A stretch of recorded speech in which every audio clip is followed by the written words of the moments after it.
Hello students and my dear friends, I am Dr. Shalini Shukla and today is 4th of August 2021, Wednesday. Inspiration of the day is setting goals is the first step in turning the invisible into the visible. In today's discussion, we are going to cover these articles. So let's start with article number 1 given on page number 1. SEBI panel to examine IPO book building. This particular column deals with the pricing mechanism or the pricing process that is used in initial public offering. So IPOs आ रहे हैं जो आए हैं अभी तक, उनमें पर share की जो प्राइसिंग कैसे होगी, कौन सी प्राइसिंग प्रोसेस या वैल्यूएशन प्रोसेस यूज़ करी जाएगी, उसको लेकर के security and exchange board of India ने एक्सपर्ट ग्रुप या एक पैनल सेटअप किया है. क्या काम है इस पैनल का? इस पैनल का काम है to suggest the changes or the amendments or the modification into IPO pricing process. Why market regulator has done this or constituted an expert group? Because as per the SEBI, there are several shortcomings in the existing procedure and Indian market is going to witness the huge amount of IPO in upcoming time. So that is the requirement of the time to actually remove all those shortcomings into the pricing mechanism or the pricing process that is being currently followed in IPOs. क्या काम होगा इस panel का? Simply panel will examine कि कोई भी जो demerits हैं करंट बुक बिल्डिंग प्रोसेस में, उसमें जो इंस्टीट्यूशनल इन्वेस्टर्स हैं उनका क्या रोल है, कैसे उनका रोल अफेक्ट करता है और डिटरमाइन करता है फाइनल प्राइसिंग IPO की, and whether the company should be mandated to have a wider price band. तो बहुत सारे जो थ्रेशोल्ड लेवल्स हैं, जो ऑब्लिगेशंस हैं इंस्टीट्यूशनल इन्वेस्टर्स पर, कंपनी के प्रमोटर्स पर, उन सब थ्रेशोल्ड्स को या ऑब्लिगेशंस को रिव्यू करेगी. सेबी का ये कहना है कि जो ये भी प्रोसेस, ये जो भी प्राइसिंग मैकेनिज़्म या बुक बिल्डिंग मैकेनिज़्म फॉलो होता है IPO में, it is just in a theory. ये केवल थेरी में होता है, केवल बुक बिल्डिंग में दिखाने के लिए होता है. जो एक्चुअल प्राइसिंग होती है, जो एक्चुअल वैल्यूएशन होता है IPO का, वो कोई और फैक्टर है, किसी और फैक्टर के अकॉर्डिंग होता है और IPO आने से बहुत पहले ही पर शेयर के जो प्राइस हैं वो डिसाइड हो जाते हैं और केवल बुक बिल्डिंग के ड्यूरेशन में, ड्राफ्ट बिल्डिंग के ड्यूरेशन में केवल ये थेरी रिप्रेजेंट करी जाती है. इस थेरी को एक्चुअल या प्रैक्टिकली यूज़ नहीं किया जाता प्राइसिंग डिसाइड करने में. जैसे कि अगर upper end lower end of price band की बात करें, जो अपर एंड का जो प्राइस बैंड और जो लोअर एंड का जो प्राइस बैंड होता है, अगर उसकी बात करें तो कई IPO में सेबी ने देखा है कि जो अपर एंड और लोअर एंड के बीच में जो डिफरेंस है दैट इज़ ओनली ₹1 और इंटेंशनली रखा गया, क्योंकि थ्योरी के अकॉर्डिंग जो करंट प्राइसिंग मैकेनिज्म है, अगर उसके अकॉर्डिंग प्राइसिंग डिसाइड होगी तो ये डिफरेंस जो है वो 1 बहुत रेयर केसेस में आएगा. और कई बार ऐसे IPOs में देखा गया है कि ये डिफरेंस जो अपर एंड और लोअर एंड में जो प्राइस बैंड का जो डिफरेंस होता है, ये केवल ₹1 होता है. और इवन कई केसेस में जो एंकर इन्वेस्टर्स होते हैं उनको शेयर्स पहले ही अलॉट हो जाते हैं before the formal book building process even begin. Book building process even start ही उससे पहले भी जो एंकर इन्वेस्टर्स होते हैं उनको शेयर्स एलोकेट कर दिए जाते हैं. तो रेगुलेटर के अकॉर्डिंग अगर ये जो करंट प्राइसिंग मैकेनिज़्म है, प्राइसिंग प्रोसेस है, ये फॉलो नहीं हो रही तो इस पर्टिकुलर प्रोसेस को मीनिंगलेस फॉर्म में केवल थेरी में अडॉप्ट करना, ड्राफ्ट में केवल दिखाना, it's actually reaping no benefits. SEBI के अकॉर्डिंग, रेगुलेटर के according, there is hardly any price discovery happening during the IPO, क्योंकि सब कुछ पहले से ही डिसाइड हो जाता है. केवल दिखाने के लिए, शो केस करने के लिए ये प्राइस डिस्कवरी इस प्राइसिंग मैकेनिज़्म के थ्रू करी जाती है. और सेबी के अकॉर्डिंग अब समय आ चुका है कि इस पर्टिकुलर प्राइसिंग मैकेनिज़्म को चेंज किया जाए. तो यहाँ पर कुछ 2-3 की टर्म्स हैं जो समझना बहुत ज़रूरी है कि IPO की प्राइसिंग क्या होती है और कैसे होती है. हालांकि बहुत ज़्यादा टेक्निकलिटीज़ इन्वॉल्व होती हैं इस थेरी प्रोसेस में, बट अगर सिंप्लीफाइड करके बात करी जाए so basically there are 2 types of pricing mechanism और 2 टाइप्स ऑफ IPO. कौन कौन से? फिक्स्ड प्राइस इशू, एक होते हैं फिक्स्ड प्राइस इशू और दूसरे होते हैं बुक बिल्डिंग इशू और इन्हीं को चेंज करने के लिए इस पर्टिकुलर कॉलम में बात करी गई है। Book building issue fix price में क्या होता है, जैसा कि नाम से समझ में आ रहा है कि इशू प्राइस जो होता है वो पहले से ही फिक्स होता है, कोई प्राइस डिस्कवरी नहीं होती on the basis of demand and supply. Book building में क्या होता है, बुक बिल्डिंग में जो कंपनी होती है वो एक प्राइस रेंज दे देती है, लोअर और अपर प्राइस रेंज, जिसकी हम यहाँ पर भी बात कर रहे थे, प्राइस रेंज दे देती है and within which you means investor have to bid, investor को बिडिंग करनी पड़ती है।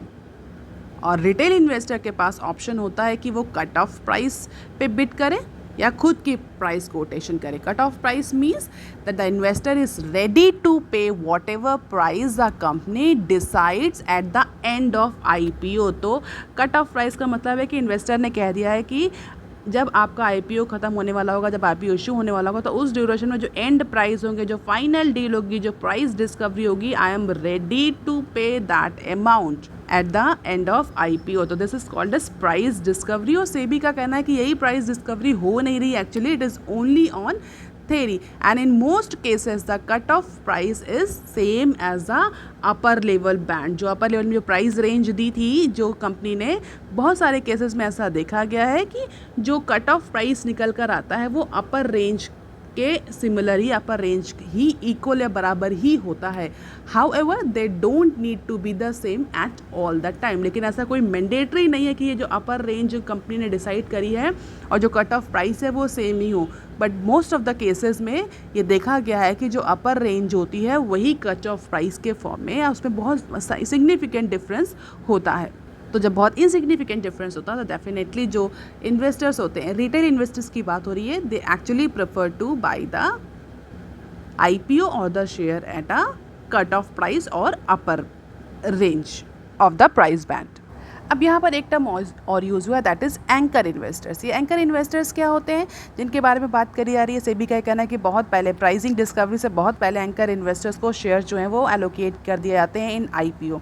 तो बेसिकली जो एंकर इन्वेस्टर का कंसेप्ट है वो सेबी ने ही लॉन्च किया था। कब लॉन्च किया था, 2009 में सेबी ने इस पर्टिकुलर कंसेप्ट को लॉन्च किया था। Basically anchor investors are institutional investors. Institutional investors होते हैं या क्वालिफाइड इंस्टीट्यूशनल इन्वेस्टर, QIIB कहीं आप इनको देख सकते हैं, इस तरह का नाम यूज़ किया जाता है। तो बेसिकली इंस्टीट्यूशनल इन्वेस्टर्स होते हैं जो बड़ा अमाउंट, जो बिग अमाउंट इन्वेस्ट करते हैं इनटू एनी IPO। तो these are the institutional investors who are invited by the company, कि कंपनी उनको इन्वाइट करती है टू सब्सक्राइब द शेयर्स, जो IPO के जो शेयर्स हैं उनको सब्सक्राइब करने के लिए even before the IPO launches. क्यों, जिससे कि IPO की जो पॉपुलैरिटी है, जो इशू की जो पॉपुलैरिटी है वो इंक्रीज़ हो। अगर कोई इंस्टीट्यूशनल इन्वेस्टर ज़्यादा अमाउंट में किसी IPO में सब्सक्रिप्शन कर रहा है या ज़्यादा अमाउंट में IPO के इश्यूज़ खरीद रहा है, तो इसका सिंपल मतलब ये है कि उस इंस्टीट्यूशनल इन्वेस्टर या उस क्वालिफाइड इन्वेस्टर का कॉन्फिडेंस उस IPO में ज़्यादा है। That particular qualified institutional investors और institutional investors are simply seeking और anticipating more profit, more money, more gain from this IPO, और इसी वजह से वो इस IPO का इतना बड़ा अमाउंट खरीद रहा है। तो इससे क्या होता है, रिटेल जो इन्वेस्टर्स होते हैं उनमें एक पॉजिटिव सेंटिमेंट्स डेवलप होता है कि इतने बड़े इंस्टीट्यूशनल इन्वेस्टर, क्रेडिट वर्दी इन्वेस्टर्स इस पर्टिकुलर IPO में इतना बड़ा अमाउंट इन्वेस्ट कर रहे हैं, तो definitely this IPO is going to be the profitable venture.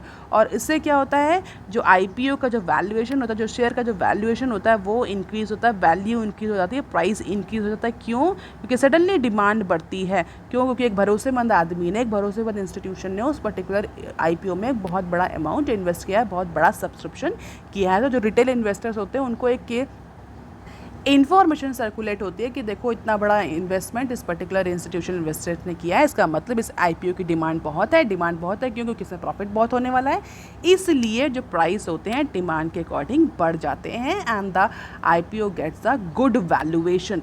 That is why company invites those anchor investors, QIIs और institutional investors to actually subscribe more और the big amount from upcoming IPOs। और जैसा कि हम कई बार discuss कर भी चुके हैं कि 2021 is all set to be the record year for what, for fund mobilisation via IPO. हालांकि 2020 में भी बहुत ज़्यादा आईपीओ आने के न्यूज़ आई थी, लेकिन बिकॉज ऑफ कोविड बहुत ज़्यादा आईपीओज इशू नहीं हो पाए। लेकिन 2021 में ऐसा एंटिसिपेट किया जा रहा है कि 2021 is going to be the record year for mobilisation of funds through IPO. और अगर हम कई सालों का अगर डेटा देखें तो 2017 में सबसे ज़्यादा आईपीओ इशू हुए थे, और 2021 अभी हमारा लास्ट 6 मंथ ही हुए हैं, और it is going to be the half of 2017। और ऐसा एंटिसिपेट किया था कि LIC और बड़े बड़े कंपनीज़ के आईपीओ आने के बाद ये नंबर और इंक्रीज़ करेगा। अब देख लेते हैं article number 2 that is given on page number 4। Tax mop up doubles but transfer to state shrink. अगर सेंट्रल गवर्नमेंट के ग्रॉस टैक्स रिवेन्यू की बात करी जाए तो रिसेंटली एक डेटा पब्लिश हुआ है, और उस डेटा के अकॉर्डिंग जो ग्रॉस टैक्स रिवेन्यू है सेंट्रल गवर्नमेंट का वो डबल हुआ है। कब डबल हुआ है?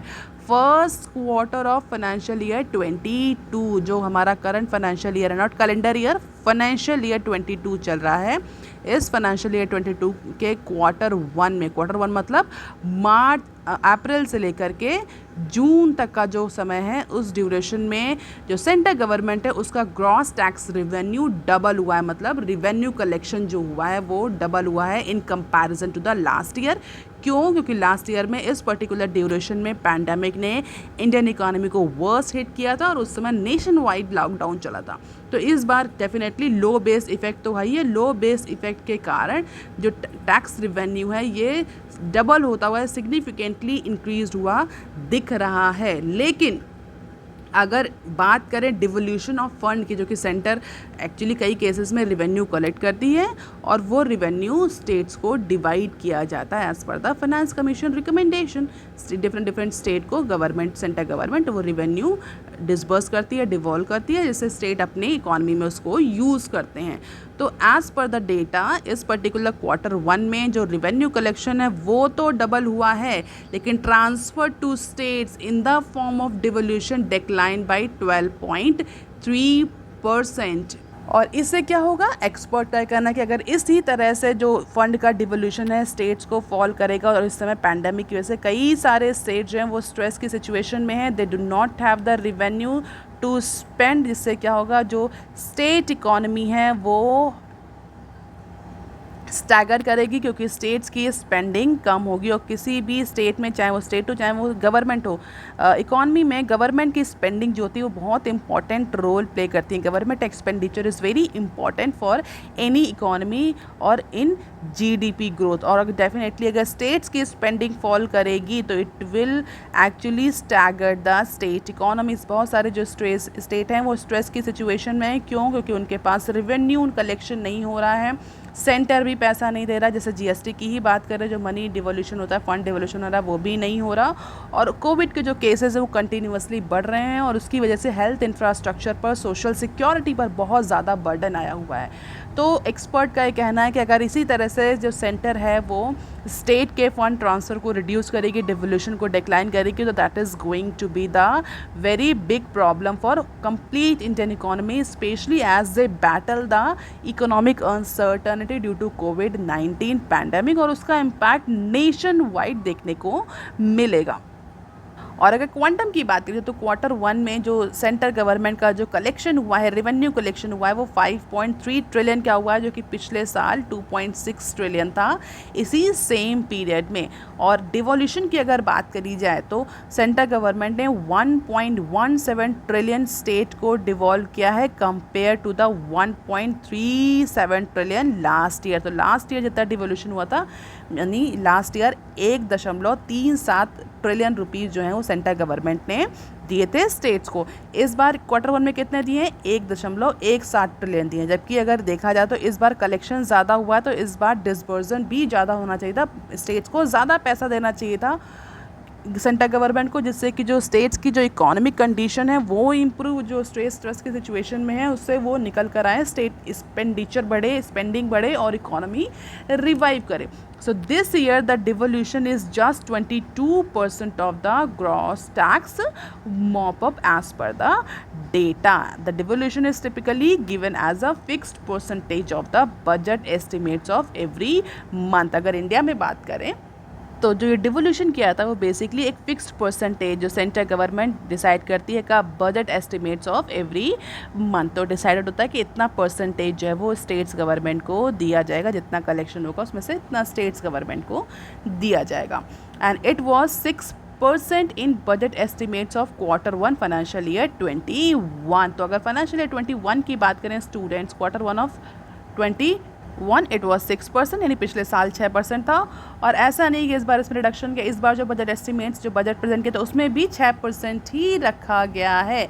But the economist argue that centre must change its stance as revenue were higher than the expected. तो एक्सपर्ट का कहना है कि पिछले साल आपने 6% रखा, ठीक है कोई बात नहीं, बट इस बार तो आपका रेवेन्यू कलेक्शन बढ़ा है, तो आपको जो 6% आपने स्टेट्स को डिवॉल्व करने की बात करी है इसको इंक्रीज़ करिए, क्योंकि आप सबको पता है, सेंट्रल गवर्नमेंट को क्लियरली पता है कि इस समय जो स्टेट्स हैं they are actually under stressful situation. और कई सारे एक्सपर्ट का यही कहना है कि पहले तो ये जो बजट एस्टिमेट्स है, जो डिवोल्यूशन का परसेंटेज है, फिक्स परसेंटेज, इसको इंक्रीज़ करना चाहिए. और इसके अलावा इवन जितना है उसमें अगर आपका रेवेन्यू कलेक्शन बढ़ रहा है तो सिंपली आपका जो स्टेट डिवोल्यूशन है वो भी बढ़ना चाहिए एज़ पर द एक्सपर्ट. अगर हम बात करें चीफ इकोनॉमिस्ट ऑफ ICRA, तो उनका ये कहना है कि अगर maintaining a monthly devolution at 39,000 crore over the coming month may be cash flow insufficient for the state. अगर यही अमाउंट आगे आने वाले टाइम तक गवर्नमेंट, आगे आने वाले क्वार्टर में गवर्नमेंट स्टेट को ट्रांसफर करते तो definitely this particular cash inflow is insufficient.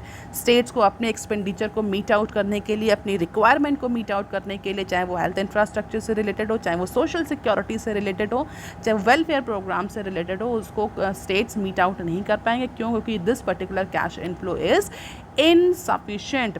कितना? तो as per the chief economist ये जो अमाउंट, मंथली अमाउंट है एज़ पर दिस 6% रेट, जो 6% का जो बजट एस्टिमेट में डिसाइड किया गया है उसके अकॉर्डिंग ये जो अप्रॉक्सीमेटली 39,000 करोड़ का बैलेंस बनता है इसको इंक्रीज़ करना पड़ेगा. So as per the chief economist, unless the monthly amount of devolution is eminently increased from 39,000 crore, the balance left to be devolved in Q4 financial year 22 would be substantial and which would be insufficient for the cash flow perspective for the many states. और states continuously demand कर रहे हैं, even GST को लेकर के कई states तो supreme court तक गए थे कि सेंटर से कहा जाए कि जो पैसा है, जो कॉम्पनसेशन है वो उसको एक्चुअली स्टेट्स को दिया जाए. और इसके अलावा फाइनेंशियल ईयर 22 में जो कॉम्पनसेशन का पीरियड ख़त्म हो रहा है उसको भी इंक्रीज़ करने की बात करी जा रही है, क्योंकि states are not in the position to actually run their economy because of the COVID-19 pandemic. And this is the data on tax devolution to states and centre gross tax revenue. Definitely आपको data याद करने की ज़रूरत नहीं, you can just have the glimpse कितना tax devolution states को हुआ है फाइनेंशियल ईयर 21 में और फाइनेंशियल ईयर 22 में, जिसमें हम क्लियरली देख सकते हैं कि -12% का इंक्रीज़ देखने को मिल रहा है as per the current data. Q1 का डेटा आया उसके अकॉर्डिंग 12% का कम डिवोल्यूशन, यानी 12% कम पैसा दिया है. सीधी सी बात, 12% कम पैसा दिया है सेंट्रल गवर्नमेंट ने स्टेट्स को पिछले साल के कंपैरिजन में. अगर रिवेन्यू की बात करें तो 97% रिवेन्यू बढ़ा है. 97% रिवेन्यू बढ़ा है मतलब 97% सेंट्रल गवर्नमेंट के पास ज़्यादा पैसा आया है. Instead of giving more money to the state, centre has actually decrease the amount of devolution and that is going to hamper the state economy as per the few strategist, as per the few economic experts. अब देख लेते हैं article number 3 that is given on page number 6. Appoint high court जजेस to NCLT finance panel. So taking a grim view of sagging recoveries by bank, the Standing Committee on Finance of Lok Sabha recommended overhauling of the entire IBC process. IBC process को लेकर के बहुत ज़्यादा criticism आ रहा है पिछले कुछ time से, और उसी को लेकर स्टैंडिंग कमेटी ऑन फाइनेंस ने कुछ रिकमेंडेशन दी हैं लोकसभा में। And rejecting any bids that come after the lender select the higher bidder and appointment of the high court जजेस in the national company law tribunal as judicial member to reduce litigation. तो standing committee on finance ने कुछ recommendation दी हैं India में financial resolution को लेकर के, bankruptcy court को लेकर के। क्या रिकमेंडेशन दी है देख लेते हैं। पहला तो स्टैंडिंग कमेटी ने ये कहा है कि आईबीसी को कम्प्लीटली ओवरऑल कर दिया जाए। ओवरऑल मीन्स किसी वस्तु की पूर्णतया मरम्मत करना। आईबीसी में बहुत सारी शॉर्टकमिंग्स हैं, उन शॉर्टकमिंग्स को इमीडिएटली रिमूव किया जाए। तो आईबीसी को लेकर के स्टैंडिंग कमेटी की रिकमेंडेशन है, और इसके तहत rejecting any bids that come after the lender select the higher bid. तो आईबीसी की प्रोसेस को लेकर के, बिड सिलेक्शन को लेकर के स्टैंडिंग कमेटी ने रिकमेंडेशन दी। इसके अलावा इस पर्टिकुलर स्टैंडिंग कमेटी ने यह भी कहा है कि जो appointment of the high court जजेस इन to NCLT and NCLT play very important role in number of resolution cases। तो ये कहना है स्टैंडिंग कमेटी का कि NCLT में हाई कोर्ट के जजेस का अपॉइंटमेंट हो। अब क्यों, इन सारी रिकमेंडेशन से क्या फ़र्क पड़ने वाला है? सबसे पहली बात तो इस स्टैंडिंग कमेटी के रिपोर्ट के अकॉर्डिंग, अगर इस स्टैंडिंग कमेटी को देखा जाए तो इस स्टैंडिंग कमेटी के रिपोर्ट के अकॉर्डिंग 71% जो केसेस हैं, 71% cases are actually pending for more than mandatory 180 days requirement.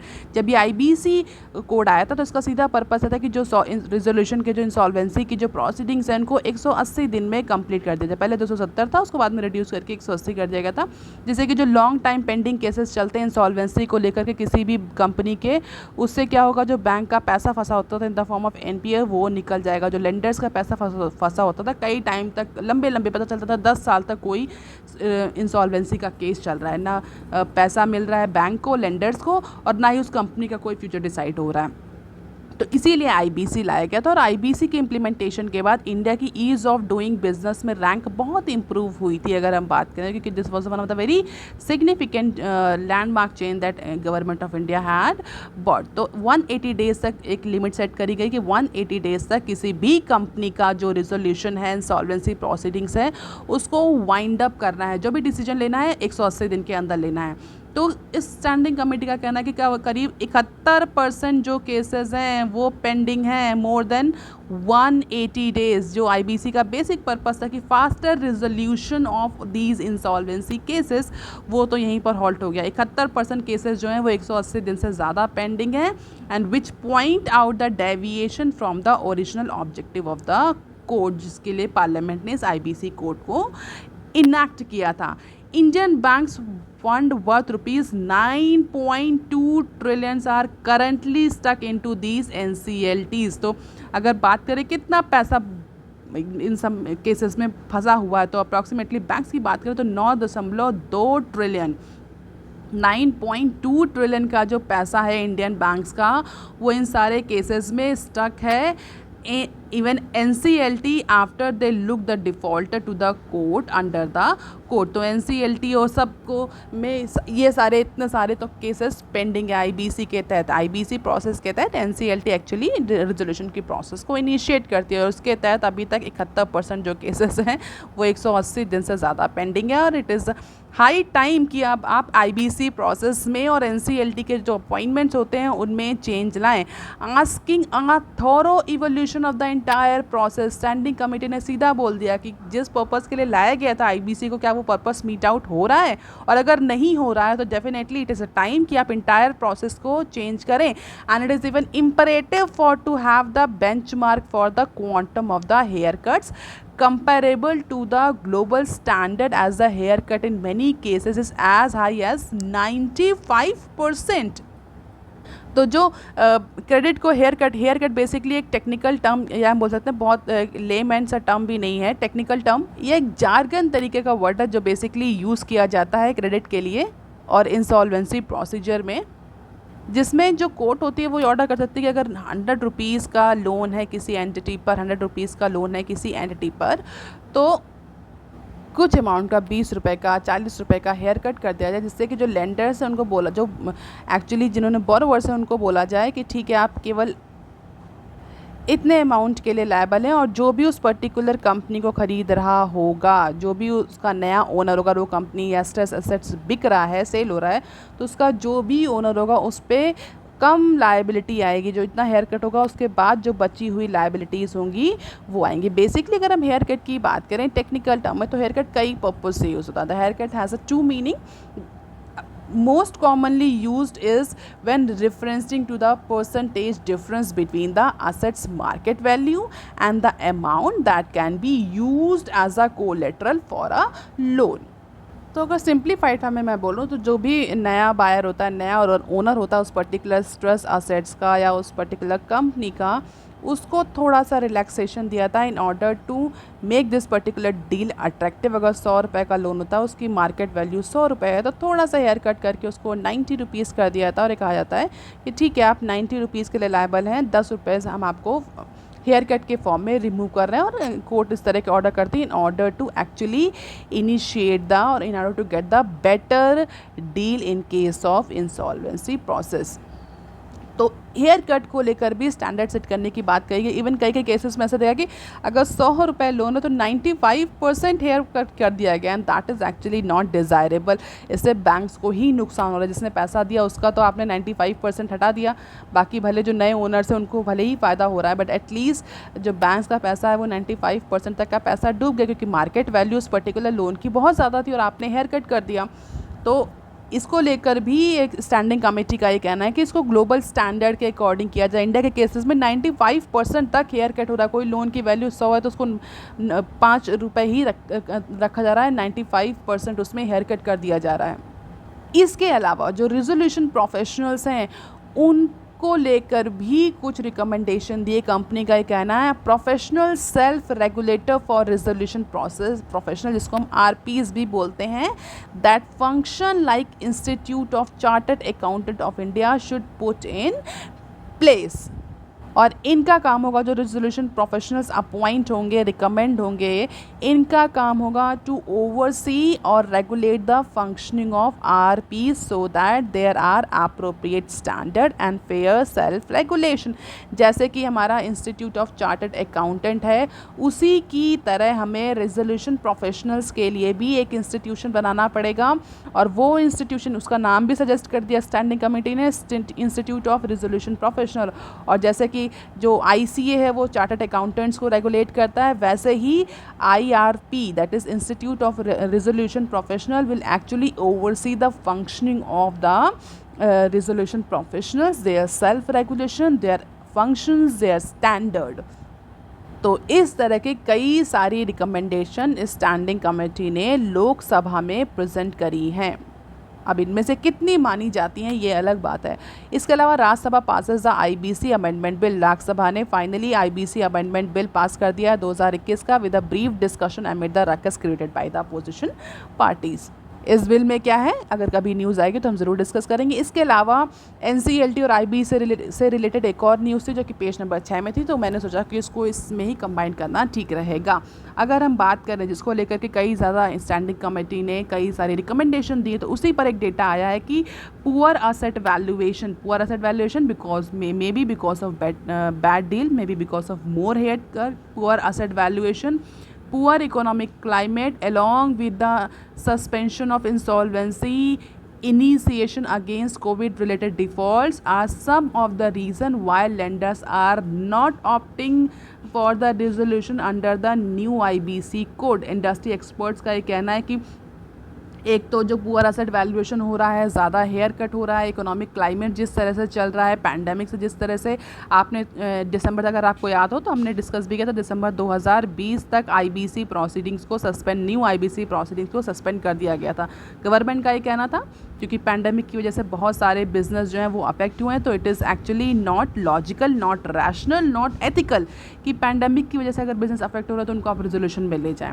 तो इसलिए दिसंबर 2020 तक आईबीसी सस्पेंड कर दिया गया था कोविड-19 की फर्स्ट वेव में। तो इन सारे रीजंस की वजह से हो क्या रहा है कि जो भी इंडिविजुअल्स हैं, लेंडर्स हैं, they are not opting IBC for resolution of their trust assets. तो अगर हम आउटकम का फॉर्म देखें, outcome of IBC as of May 31st, तो अप्रॉक्सीमेटली 32,547 केस जो हैं वो डील किए हैं, जिसमें से 17,000 केस जो हैं विड्रॉ हो गए हैं इवन बिफोर एडमिशन। 17,000 केसेस तो एडमिशन से पहले ही विड्रॉ हो गए हैं।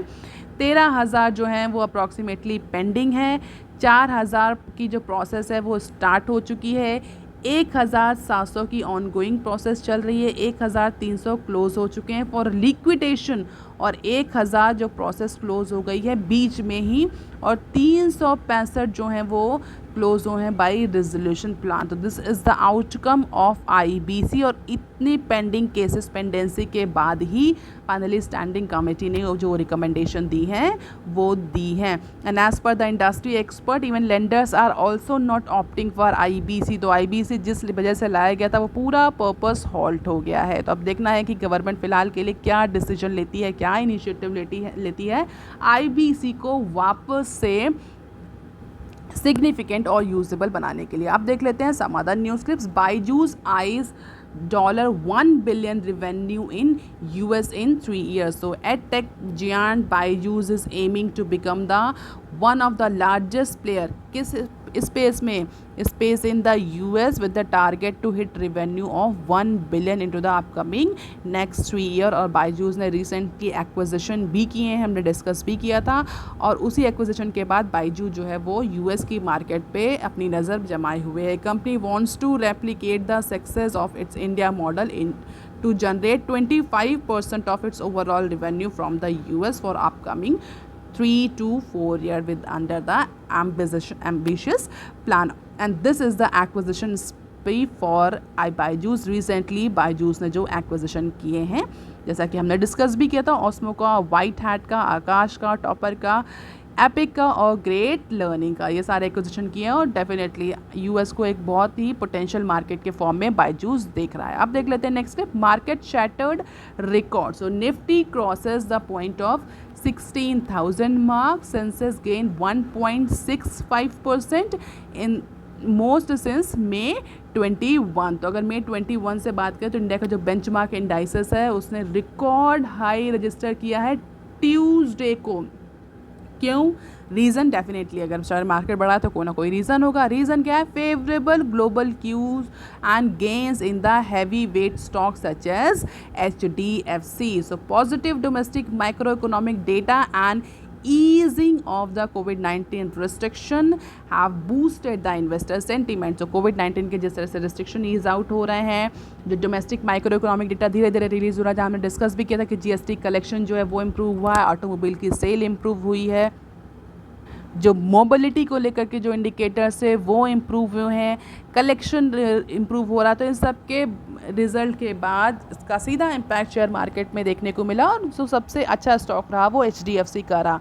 और हमारी फाइनेंस मिनिस्टर का ये कहना है कि the stock markets are actually reflecting the future potential, future growth prospect of the Indian economy, और आगे आने वाले टाइम में Indian economy is going to boom. तो finally Nifty has achieve the journey from 6K to 16K and this is the data, you can have a glimpse of it. और सेंसेक्स में 1.6% का उछाल देखने को मिला। अब देख लेते हैं next clip, no judgement error in finalising PNB housing Carlyle deal राव। PNB हाउसिंग और जो इक्विटी ग्रुप और इक्विटी फर्म है कार्लेल, उसको लेकर के कई ज़्यादा कंट्रोवर्सीज़ हैं, हमने डिस्कस भी किया था। अगर आपको पता तो सेबी ने जो GM थी एक्स्ट्रा ऑर्डनरी मीटिंग थी उसको कैंसिल कर दिया था। इसके बाद ट्रिब्यूनल ने सेबी से पूछा था कि भाई आपने किस राइट के तहत इस AGM को, एक्स्ट्रा ऑर्डिनरी AGM को कैंसिल किया है। तो इसको लेकर बहुत ज़्यादा कंट्रोवर्सीज चल रही हैं। इसी के बीच में जो मैनेजिंग डायरेक्टर हैं PNB के, उनका ये कहना है कि इस पर्टिकुलर डील में जो भी हो रही है PNB हाउसिंग और कार्लेल के बीच में, इसमें कोई भी गलत चीज़ें, कोई भी एरर नहीं है। This particular judgement is wrong and there is a good demand for PNB housing for housing lendings and containing asset quality. और जिसका सीधा अगर कोई गलत होता तो PNB हाउसिंग के जो शेयर्स हैं वो इमीडिएटली नहीं बढ़ते। तो there is no error in the judgement while finalising the fund raising plan of PNB housing finance through Carlyle deal, and that is why the share prices of this mortgage lender increase. अगर ऐसा होता तो share prices market में नहीं बढ़ते after the announcement of this deal, ऐसा managing director mister Rao का कहना है. अब देख लेते हैं next clip. RBI issues framework on outsourcing for PSO. So Reserve Bank of India has come up with the framework. किस तरह का framework? To put in place the minimum standard for managing risk in outsourcing of payment and settlement related activities by non bank payment system providers. तो PSO की अगर हम बात करें तो उसका फुल फॉर्म होता है नॉन बैंक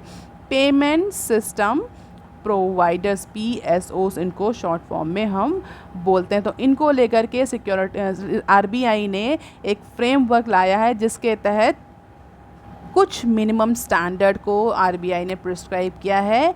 किस लिए?